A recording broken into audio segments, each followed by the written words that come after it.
நண்பர்களே, இதற்கு முந்தைய வீடியோ பொசசிவ்னஸ் பற்றி ஒரு இன்ட்ரெஸ்டிங்கான வீடியோ வெளியிட்டிருந்தோம். அதோட இரண்டாவது பகுதி தான் இந்த வீடியோ. முதல் பகுதியோட லிங்க் டிஸ்கிரிப்ஷன்ல இருக்கு. பார்க்காத நண்பர்கள் அந்த வீடியோவையும் பார்த்துவிட்டு இதை தொடர்ந்து பார்க்குமாறு அன்போடு கேட்டுக்கொள்கிறேன்.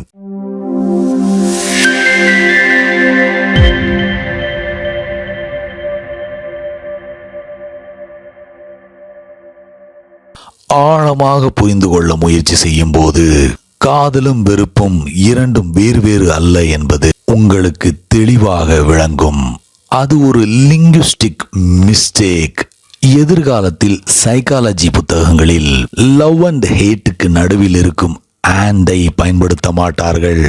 உண்மையில் லவ் ஹேட் என்று ஒற்றை வார்த்தையாக மாற்றுவது நல்லது. They are two sides of the same coin. வெறுப்பை விட்டொழித்துவிட்டு காதலை காப்பாற்ற விரும்புகிறீர்களா? இதெல்லாம் ஒன்றுக்கொன்று தொடர்புடையது. எங்கெல்லாம் அன்பு அல்லது காதல் இருக்கிறதோ அங்கு பொறாமை இருப்பதை உங்களால் பார்க்க முடியும். It is impossible to find love without jealousy surrounding it. எல்லோருமே பொறாமையை விட்டொழிக்க விரும்புகிறார்கள். ஆனால் ஜெலசி காதலின் இன்ட்ரின்சிக் பார்ட். ஒருவரை காதலிக்க தொடங்கிய அடுத்த கணம் உடனே நீங்கள் பல விஷயங்களில் பொறாமைப்படுகிறீர்கள். நாம் காதலிக்கும் பெண் இன்னொரு நபரிடம் பேசும்போது மிகவும் மகிழ்ச்சியாக தெரிகிறார். உங்களோடு அவர் அப்படி மகிழ்ச்சியாக இருப்பது போல் தெரியவில்லை. ஒரு நாளைக்கு ஒரு பெண்ணோடு 24 மணி நேரமும் இருக்கிறீர்கள். ஒருவராலும் 24 மணி நேரமும் மகிழ்ச்சியாக இருக்க முடியாது. பாவம் அந்த பெண். உங்களைப் போல் உதவாக்கரையோடு 24 மணி நேரமும் வாழ்கிறார். அந்த பெண் தொடர்ந்து சிரித்து கொண்டும் மகிழ்ச்சியாகவும் தேவதையாகவும் இருக்க வேண்டும் என்று எதிர்பார்க்கிறீர்கள். You are expecting too much. கொஞ்சம் பிராக்டிக்கலாக, கொஞ்சம் உண்மையாக இருக்க வேண்டும் மனிதர்கள். வானத்தில் பறப்பதை விட்டுவிட்டு கொஞ்சம் பூமியில் கால் வைக்க வேண்டும். உங்களால் தான் அந்த பெண் அடுத்தவரோடு சில வினாடிகள் சந்தோஷமாக இருக்கிறார். நீங்கள் முடிந்த அளவிற்கு அவருக்கு சலிப்பை கொடுத்து விட்டீர்கள். கொஞ்சம் நேரம் சிரித்து மகிழ்ச்சியாக இருப்பதினால் ஒன்றும் குறைந்து போகாது. அது அந்த பெண்ணிற்கு ஆரோக்கியத்தையே கொடுக்கும். அவர் நல்ல ஆரோக்கியமாக நம்மிடம் திரும்பி வரப்போகிறார் என்பதை நினைத்து நீங்கள் சந்தோஷப்பட வேண்டுமே தவிர பொறாமைப்படக்கூடாது. ஒருவேளை உங்களோடும் அந்த பெண் சில வினாடிகள் சிரிக்க வாய்ப்பு இருக்கிறது. ஆனால் உங்களுடைய பொறாமை பிடித்த மனது என்ன நடக்கும் என்று யோசித்து பார்க்க ஆரம்பிக்கிறது. அவள் அந்த ஆணோடு காதலில் இருக்கிறாளோ? காரணம், அவள் இவ்வளவு மகிழ்ச்சியாக என்னோடு இருந்ததில்லை. பிறகு தொடர்ச்சியான போராட்டம், பிரச்சனை, நச்சரிப்பு. And naturally it is not one-sided. பெண் ஆணை விட அதிகமாக பொறாமைப்படுவாள். ஆனால் இதற்கு காரணம் ஆண்தான். பெண்ணிற்கு அவன் தனக்கு கொடுத்த சுதந்திரத்தை கொடுக்கவில்லை. உங்களால் இதை உணர முடியவில்லையா? Can't you see it? பெண் பாலியல் தொழிலாளிகள் இருக்கிறார்கள். பல நூற்றாண்டுகளாக இருந்து கொண்டிருக்கிறார்கள். இது உலகின் பழமையான தொழில் என்று சொல்லப்படுகிறது. ஆனால் ஆண் விபச்சாரி என்பது இப்போது சமீபத்தில் ஏற்பட்ட முன்னேற்றம். ஸ்ட்ரேஞ்ச். எதனால் நூற்றாண்டுகளாக பெண்கள் மட்டும் இந்த தொழிலில் இருந்தார்கள்? ஏன் ஆண் பெண்களுக்கு இணையாக விபச்சாரத்தில் இல்லை? The reason is simple. ஆணின் உலகம் சுதந்திரமானது. அந்த பெண் பாலியல் தொழிலாளிகள் இவனுடைய சுதந்திரம். இவன் பெண்களுக்கு இதே சுதந்திரத்தை கொடுக்கவில்லை.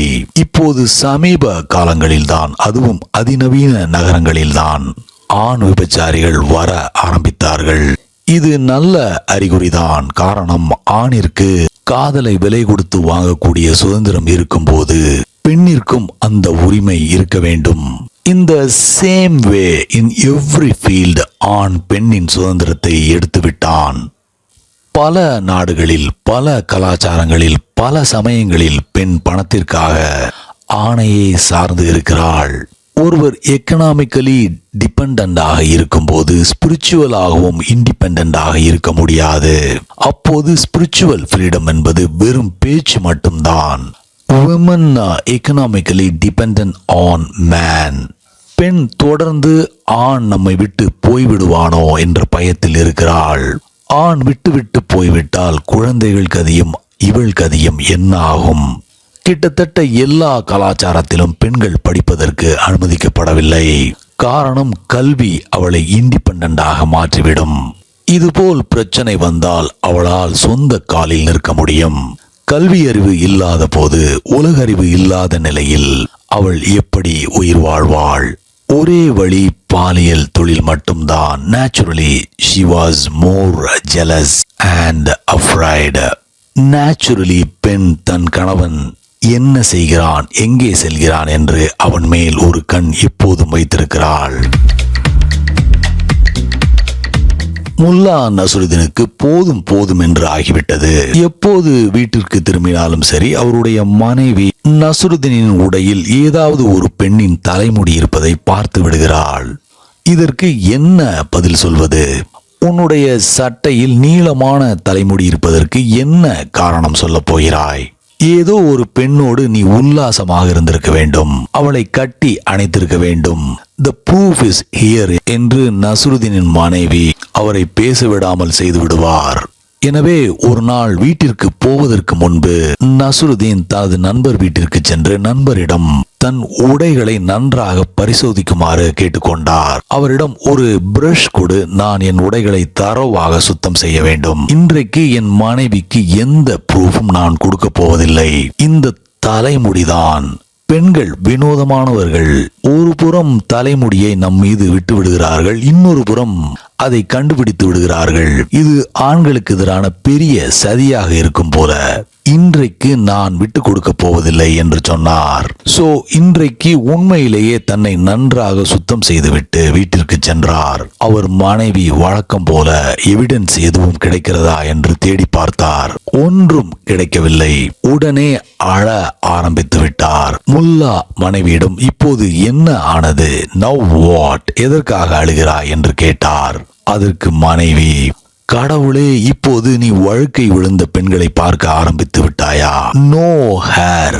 எப்படி வழுக்கை விழுந்த பெண்ணை தேடி கண்டுபிடித்தாய்? அப்படி ஒரு பெண் கிடைப்பது கஷ்டமாச்சே என்று அழ ஆரம்பித்தார். ஆணும் பெண்ணும் ஒருவரை ஒருவர் நன்றாக தெரிந்து கொண்ட பிறகு இரண்டு பேருக்கும் ஒருவரின் மேல் ஒருவர் சந்தேகப்படுவார்கள், பொறாமைப்படுவார்கள். சந்தேகம் பொறாமைக்கு வழி ஏற்படுத்துகிறது. நீங்கள் சந்தேகப்படும் போது, பொறாமைப்படும் போது எப்படி அன்பு செய்ய முடியும்? How can you be loving? ஃப்ரெண்ட்லியாக கூட இருக்க முடியாது. கணவனும் மனைவியும் நண்பர்களாக இருந்து நான் பார்த்ததே இல்லை. ஒரு காலத்தில் அவர்கள் நண்பர்களாக இருந்திருக்கலாம், இப்போது எதிரிகள். நண்பர்களாக இருப்பது என்றால் அடுத்தவரை மதிக்க வேண்டும், அவருடைய பிரைவேசி மதிக்கப்பட வேண்டும். But no. கணவன் வீட்டிற்குள் நுழைந்த அடுத்த வினாடி முதல் கேள்வியே எங்கே போயிருந்தாய் என்பதுதான். ஆனால் ஒருவரை நாம் மதிக்கிறோம் என்றால் அவர் எங்கே சென்றார், யாரோடு சென்றார் என்பதை தெரிந்து கொள்வது நம்முடைய வேலையே அல்ல. கணவனுக்கும் எந்தெந்த கேள்விகள் வரும் என்பது தெரியும். எந்த விளக்கங்களையும் மனைவி ஏற்க மாட்டாள் என்பதும் தெரியும். என்ன விளக்கம் கொடுப்பார் கணவர் என்பது மனைவிக்கும் தெரியும். It is a strange game. ஆனாலும் யாரும் இந்த அபத்தங்களை நிறுத்திவிட்டு ஸ்ட்ரெயிட் ஃபார்வர்டாக இருப்பதில்லை. புரிந்து கொள்பவர்களாக இருந்தால் நட்பு வளரும். இல்லாவிட்டால் பொறாமை, சந்தேகம், தொடர்ச்சியான சண்டைகள் இதெல்லாம் இருக்கவே செய்யும்.